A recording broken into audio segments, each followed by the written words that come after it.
विराट, रोहित, रुको जितने भी साल खेले अच्छी बात है, बट इनके बाद इस बड़े जूते को फिल करने वाला कौन आपको लग रहा है कि इसी तरह से वो भी जाएगा?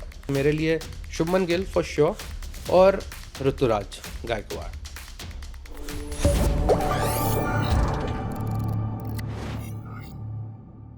सो इंडियन टीम में जैसे तेंदुलकर से सवाल पूछा गया था कि नेक्स्ट कौन, तो बहुत पहले उन्होंने कहा था कि रोहित और विराट। Yes. आज मैं पीयूष चावला से पूछ रहा हूँ, विराट, रोहित, रुको जितने भी साल खेले अच्छी बात है, बट इनके बाद इस बड़े जूते को फिल करने वाला कौन आपको लग रहा है कि इसी तरह से वो भी जाएगा? शुभमन गिल, बिकॉज जिस तरीके से टेक्निक है, बिकॉज जब आप किसी थोड़ी भी ख़राब फॉर्म से गुजरते हो ना, तो जो एक बैट्समैन जो तकनीकी रूप से जो मजबूत होता है वो उस ख़राब फॉर्म से, आप देखिए कोई भी बैट्समैन जिसकी टेक्निक अच्छी है वो काफ़ी लंबे समय तक फॉर्म से बाहर रह ही नहीं सकता। तो मेरे लिए शुभमन गिल फॉर श्योर और ऋतुराज गायकवाड़। कई लोग मानते हैं ऋतुराज गायकवाड़ की किस्मत थोड़ी सी 19-20 है, अपॉर्चुनिटीज़ कम दी जा रही है कंपैरिजन में। 3 नंबर पे खेला, ऑस्ट्रेलिया में शतक मारा, नीचे भी 4 पे खेल दिया, बट आपने ड्रॉप कर दिया। देखिए वो तो पार्ट एंड पार्सल है, वो तो चलता ही रहेगा, लेकिन आप ये देखिए वो जब जब मौका मिलता है वो आके कुछ अलग ही नज़र आता है। तो मेरे लिए ये 2 प्लेयर खास हैं। Who is more unlucky, Sanju Samson और ऋतुराज गायकवाड़? फोनो फ्रेंड है। It's a tough one.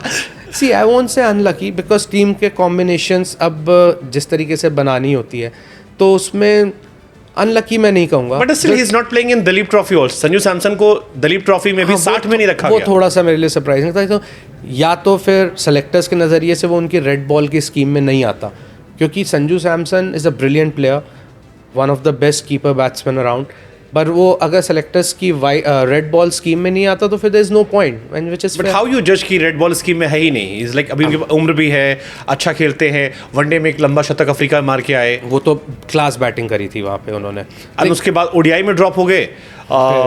Test में तो आपने कभी कंसीडर ही नहीं किया। हाँ, जबकि बहुत सारे 8-10 विकेट कीपर सेलेक्ट हुए हैं। देखिए वो मेरे को नहीं पता, जब सेलेक्टर बनूंगा तब बताऊंगा आपको।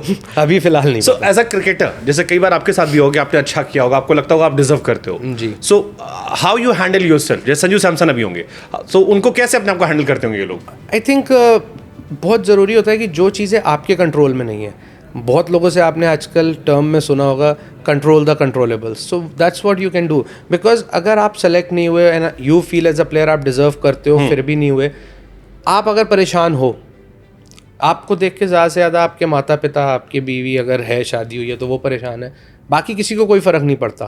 तो at the end of the day ये किसे इफेक्ट कर रहा है? सिर्फ आप, इंडिविजुअल। और फिर इफेक्ट होता है तो फिर परफॉर्मेंस पे फ़र्क आता है।